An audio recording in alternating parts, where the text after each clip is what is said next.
Hello friends, இன்றைக்கி வேர்க்கடலை வறுக்கலான்னு பார்க்குறோம். ஈவினிங்க்கு என்ன பண்ணலான்னு பார்க்கும்போது சரி ஒரு அரை கிலோ வேர்க்கடலை பாக்கெட் இருந்துச்சு, அதை வாங்கி வறுக்கலாம் உப்பு போட்டுன்னு வச்சுட்டு காஃபி குடிக்கலாம் பார்த்தா எங்கள் வீட்டுக்கார் எனக்கு உப்பு போடாமல் வறுத்து கொடுறீன்ட்டாங்க. சரி 2 பேருக்கும் கொஞ்சம் கொஞ்சம் வறுக்கலான்ட்டு வறுக்க போகிறேன்.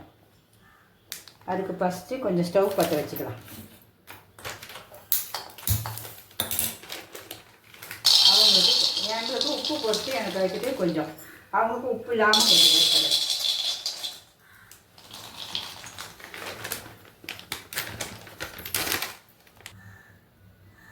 கொஞ்சம் உப்பு போட்டுக்கலாம். ஒரு சும்மா நம்ம டேஸ்ட்டுக்கு தானே இந்த அப்படி ஒரு 1/4 ஸ்பூன் உப்பு போட்டுக்கலாம். இன்னும் கொஞ்சம் கூட போட்டுக்கலாம் டேஸ்ட்டுக்கு.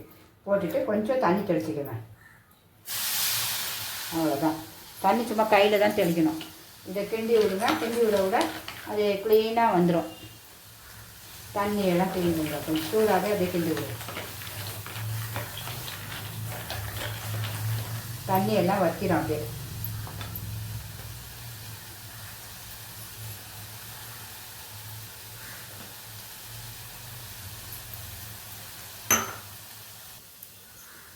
தண்ணியெல்லாம் நல்லா சுண்டிடுச்சு. பாருங்க, சுத்தமாக தண்ணி இல்லையா? இன்னும் கொஞ்சம் பாதி ஸ்லோவில் வச்சுக்கங்க. தீயை வச்சுட்டு இதிலே அப்படியே நல்லா செம்பிலேயே கிண்டணும். கிண்டி கிண்டி கிண்டி நல்லா அது அப்படியே கலர் மாதிரி வெடிக்கும் வேர்க்கடலை. அப்போ நம்ம எடுத்து வச்சு தோலை ஊற்றிட்டு முறத்தில் சாப்பிட வேண்டியதான். ரொம்ப சுவையான வேர்க்கடலை.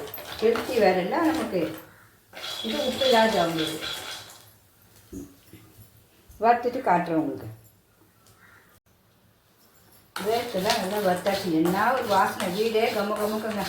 சரி நல்லா பட்டு பட்டுன்னு வெடிக்க இருப்பாங்க. வறுத்தாச்சுன்னு பார்க்கறதுக்கு இந்த இப்படி தோல் உரியும். உரிஞ்சிச்சுனாலே வறுபட்டுச்சுன்னு அர்த்தம். க்ளீனாக வறுத்துட்டு நம்ம சுட சுட ஒரு கிளாஸ் காஃபியை போட்டு குடிக்க வேண்டிய ஈவினிங் ஸ்நாக்ஸ் ஒரு ஹெல்த்தியாக முடிஞ்சு போச்சா. சமோசாலாம் திண்டாமல் சமோசாலாம் திண்டாமல் ஹெல்த்தி. அவங்களுக்கும் நல்லா வெந்துருச்சு. வறுபட்டுச்சு. தோல் வந்துச்சு. அவ்வளோதான். ஓகே ஃப்ரெண்ட்ஸ், பாய். வேர்க்கடலை நல்லா இப்படி சவுண்டு வரணும். அப்போனா நல்லா வறுத்துச்சுன்னு நான் செஞ்சு போடணும். கலகலன்னு கேட்கணும். நல்லா சுட சுட டீயும் வேர்க்கடலை எங்கள் வீட்டுக்காருக்கு இது எனக்கு கொஞ்சமாக டப்பாவில் போட்டு வச்சு கொஞ்சம் கொஞ்சம் சாப்பிடுவேன். சூப்பராக இருக்குது பாருங்கள். ஹெல்த்தியான ஈவினிங் ஸ்நாக்ஸ். Okay bye.